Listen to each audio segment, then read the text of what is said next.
देखिए तेजस्वी प्रसाद यादव, आपने सुन लिया, आप अगला मुख्यमंत्री नहीं बनेंगे, अगला मुख्यमंत्री नीतीश कुमार ही रहेंगे।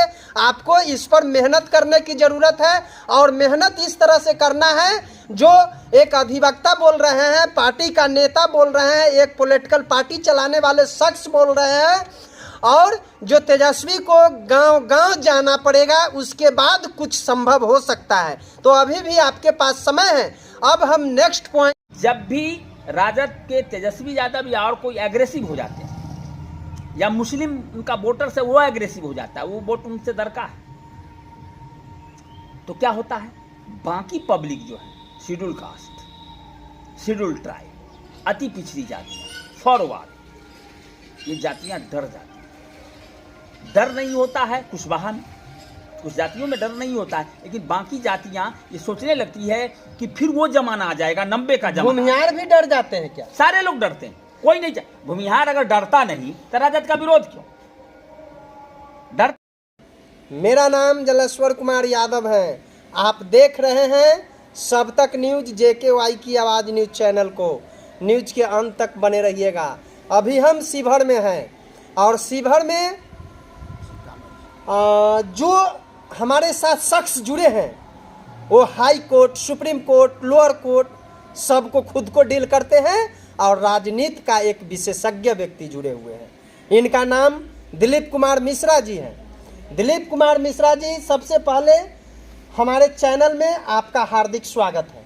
आपका भी हार्दिक स्वागत, बहुत बहुत बधाई। आप सबसे पहले एक चीज़ बताइए, अभी इन दिनों पूरे हिंदुस्तान में एक ऐसा विषय छिड़ गया है जो सीतामढ़ी के सांसद, नवनिर्वाचित सांसद देवेश चंद्र ठाकुर जातिवादी बयान दे करके खुद को घेरे में आ गए हैं। आप इसको किस नज़रिया से देखते हैं? ये पॉलिटिकल इशू है और पूरे देश में जातिवादी राजनीति हो रही है। बड़ी बड़ी पॉलिटिकल पार्टी जैसे बिहार में राजद खुल्लम खुल्ला यादव और मुसलमान की राजनीति करती है कि हमारा वोटर यादव है, मुसलमान है। बीजेपी वाले इसी तरह से सवर्ण का कहते हैं, अति पिछड़ा का करते हैं। नीतीश कुमार अति पिछड़ा के लिए करते हैं। उत्तर प्रदेश में इसी तरह की राजनीति है। तो ये पूरे देश में जातिवादी राजनीति है। प्रधानमंत्री तक जातिवादी बात बोलते हैं अपनी सभाओं में, मुख्यमंत्री बोलते हैं। तो जातिवादी बात बोलना कि देवेश चंद्र ठाकुर जी ने कहा कि हम यादव और मुसलमान का व्यक्तिगत काम नहीं करेंगे। व्यक्तिगत काम नहीं करेंगे इसका मतलब है कि व्यक्तिगत काम तो किसी को नहीं करना चाहिए, जो सार्वजनिक काम हो वो करना चाहिए। क्या एक संवैधानिक पद पर बैठा हुआ इंसान को इस तरह से बोलना सही था? देश के प्रधानमंत्री के पद से बड़ा संवैधानिक पद इस देश में कोई नहीं है। मुख्यमंत्री से राज्य में बड़ा कोई संवैधानिक पद नहीं होता। मुख्यमंत्री जातिवादी बात बोलते हैं, उप मुख्यमंत्री बोलते हैं, राष्ट्रीय जनता दल के अध्यक्ष बोलते हैं। वही देवेश चंद्र ठाकुर ने कहा कि जो हम यादव मुस्लिम कुशवाहा का काम नहीं करेंगे, लेकिन जब उनका पुतला दहन लोगों ने किया तो जाकर के कल के प्रेस कॉन्फ्रेंस में बोल दिए हैं जो मैं अब सबका काम करूंगा। ऐसा क्यों? ये बोल देने से, वापस ले लेने से या पहले बोल देने से कोई खास असर नहीं होता है। इसलिए असर नहीं होता है कि बिहार प्रदेश की राजनीति पूरी तरह से यादव मुसलमान एक साथ गोलबंद होकर राजद के साथ रहेंगे, इंडी गठबंधन के साथ रहेंगे, और उसमें थोड़ा बहुत कम मुसलमान का तो कोई टूटता नहीं है। पूरी 100% का 100% है। बीजेपी को उनका तरफ से वोट आता नहीं है, चाहे कैंडिडेट कोई भी हो। उसी तरह से यादव का जो कैंडिडेट होते हैं जनता दल यू से, बीजेपी से, उनको यादवों का 10% 15% वोट मिलता है। तो ये तो बिहार की पूरी राजनीति को दो गुट में बांट दिया गया। एक तरफ माई, अब उसमें राजद जोड़ रहे हैं, कुछ जातियों को थोड़ा थोड़ा जोड़ना शुरू किया है, और इधर एनडीए का जो बीजेपी है उसका बैस खुल्लम खुल्ला राजनीति है। बैस, सवर्ण, अति पिछड़ा को जोड़ना शुरू किया है प्रधानमंत्री जी ने। नीतीश कुमार जी का पूरा राजनीति इसी बेसिस पर है। तो पूरी तरह से बिहार का जो राजनीति है जाति आधारित है। अब उसमें एक एमपी कोई जातिगत बात बोल देता है तो यह आश्चर्य की बात नहीं है।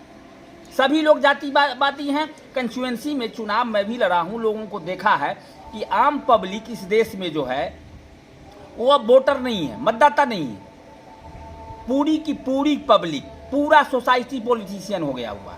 एक एक व्यक्ति किसी न किसी पार्टी से संबद्ध है, अब उसके सिवा दूसरी पार्टी उसके नज़र में आता नहीं है, दूसरा कैंडिडेट नज़र आता नहीं है। देश के प्रधानमंत्री अभी मुख्यमंत्री रहे हैं, नेता प्रतिपक्ष रहे हैं तेजस्वी यादव, इन लोगों का जो स्टेटमेंट देखिएगा तो क्या है, जातिवादी है। क्या पूरा का पूरा तेजस्वी जातिवादी। प्रसाद यादव बिहार का अगला मुख्यमंत्री बनेंगे? नहीं होंगे। क्यों नहीं बनेंगे? इसलिए नहीं होंगे कि उनकी पॉलिटिक्स पूरी जातिवादी है और मुस्लिम और यादव का एका करने से कुछ जातियों को जोड़ने का प्रयास कर रहे हैं, वो हुआ नहीं है। अब जब भी इनका वोट होता है, वोट में कैंपेन शुरू होता है, तो बाकी जातियां डर जाती हैं कि लालू यादव का जमाना वापस आ जाएगा। ये फैक्टर होता रहेगा और इसी तरह का चुनाव प्रचार चलता रहेगा। तेजस्वी यादव को बिहार में राजद को सरकार बनाने के लिए तेजस्वी यादव को अपनी छवि बदलनी होगी, गांव-गांव घूमना होगा, अपनी जाति के लोगों को, मुस्लिम को छोड़कर दूसरी जातियों के दरवाजे दरवाजे जाना होगा, गांव-गांव जाना होगा, तब जाकर के उनका थोड़ा कुछ पैचअप हो सकता है। तो क्या बिहार में अगला जो यानी विधानसभा का चुनाव जो होने जा रहा है, उसमें बिहार का मुख्यमंत्री किस दल का होगा? नीतीश कुमार रहेंगे, जीवन पर्यंत रहेंगे। वो तो पलटू राम के नाम से जाने जा रहे हैं। पलटू राम वगैरह कहने से नहीं होगा, सभी लोग ललायित हैं। आज भी राजद इस बात के लिए ललायित है कि वो एनडीए को छोड़ करके हमारे साथ चले हैं। क्यों? एक फैक्टर आपको हम बता रहे हैं, सोची समझी बात। नेहरू जी बहुत गलत थे, अच्छे नहीं थे, सभी लोगों ने कहा है। महात्मा गांधी से उनको बहुत प्यार था, महात्मा गांधी उनको बहुत पसंद करते थे, प्रधानमंत्री बनाया गया, बाकी लोगों को दरकिनार किया गया। नेहरू जी की पॉलिसियाँ, नेहरू जी का शासनकाल सब कुछ गड़बड़ था। मोदी जी ने नेहरू जी का नकल किया कि नेहरू जी 3 बार कॉन्स्टिट्यूशन ऑफ इंडिया लागू होने के बाद प्रधानमंत्री हो गए, तो हमको 3 बार हम हो जाएं तो नेहरू का रिकॉर्ड बना लेंगे, नेहरू के बराबर हो जाएंगे। तो नेहरू कुछ नहीं थे, लेकिन नेहरू होने की कोशिश सभी लोग करते हैं। उसी तरह से बिहार में जो पॉलिटिक्स हो रही है, नीतीश कुमार का क्या politics? Nitish Kumar chief minister का चेयर छोड़ने वाले नहीं हैं। उनका एकमात्र सोचा समझा है कि मैं ही इस बिहार में अकेला काबिल आदमी हूँ, योग्य हूँ, समझदार हूँ, पॉलिटिशियन हूँ, मुझको अपने जीवन के अंतिम दिन तक मुख्यमंत्री रहना है। अब इसी में भारतीय जनता पार्टी उनसे तालमेल करती है, उनके चेहरे पर चुनाव लड़ती है। अभी आप देख लीजिए कि उधर दक्षिण बिहार को थोड़ा इग्नोर कर दे सकते हैं या मध्य बिहार को थोड़ा इग्नोर उधर का इलाका कर सकते हैं। तो आप देखिए वाल्मीकि नगर, पश्चिमी चंपारण, पूर्वी चंपारण, शिवहर, सीतामढ़ी, मधुबनी, झंझारपुर, सहरसा, दरभंगा, समस्तीपुर, बेगूसराय, वैशाली, हाजीपुर, मुजफ्फरपुर, छपरा, सिवान, महाराजगंज, गोपालगंज खाता नहीं खुला इंडी गठबंधन का पूरा इलाका एनडीए में। वोट चुनाव जीतने से होता है, 1 वोट से चुनाव जीत जाए, 10 वोट से जीत जाए। अब उधर जो 10 सीटें मिली हैं राजद को, मतलब इंडिया गठबंधन को, उसमें 3 कांग्रेस का, एक पप्पू जी हैं तो कांग्रेस से बाहर जा नहीं सकते, वो राजद का विरोध कर नहीं सकते। जब भी रहेंगे उनका पॉलिटिक्स कोई पॉलिसी मेकिंग नहीं है, सोशल वर्कर हैं, लोगों की सेवा करते हैं, आफत तूफान होता है, कोई समस्याएं होती जाते हैं, लेकिन पॉलिसी मेकिंग उनके पास नहीं, डिसीजन मेकिंग पावर नहीं है।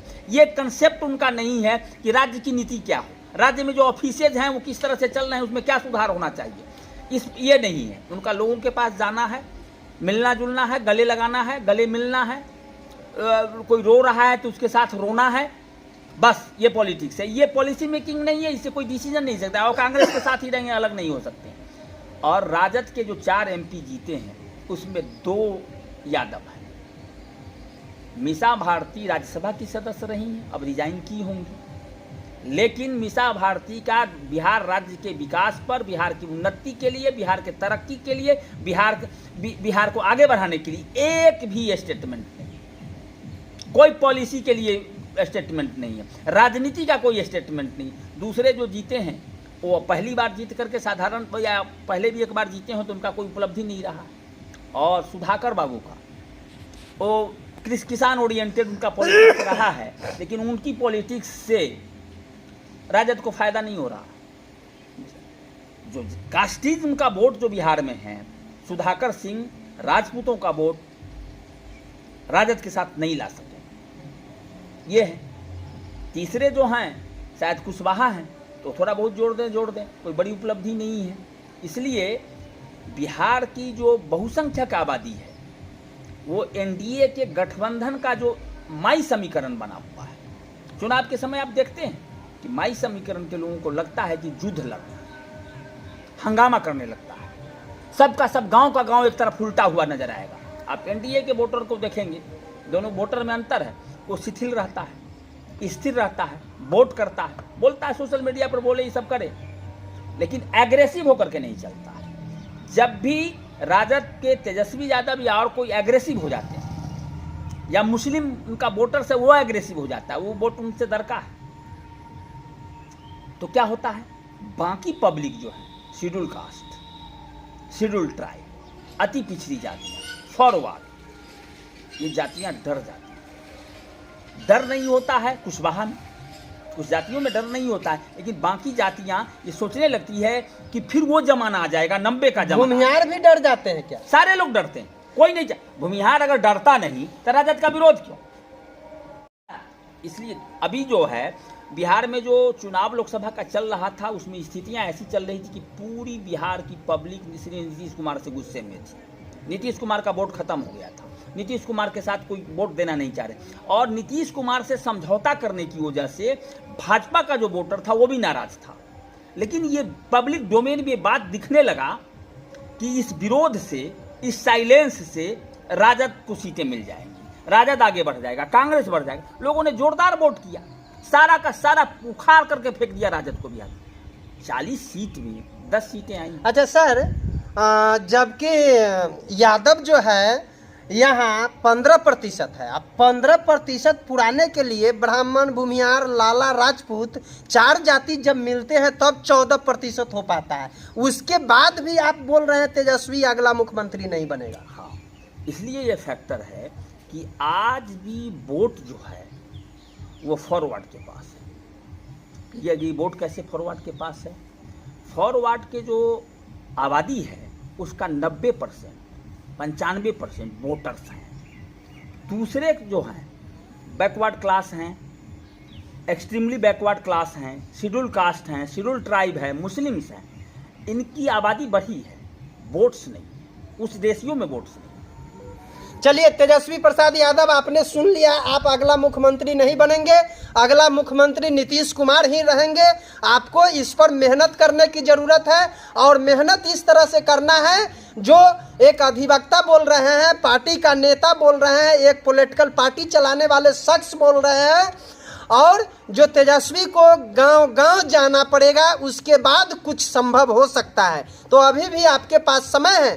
अब हम नेक्स्ट पॉइंट पर चलते हैं।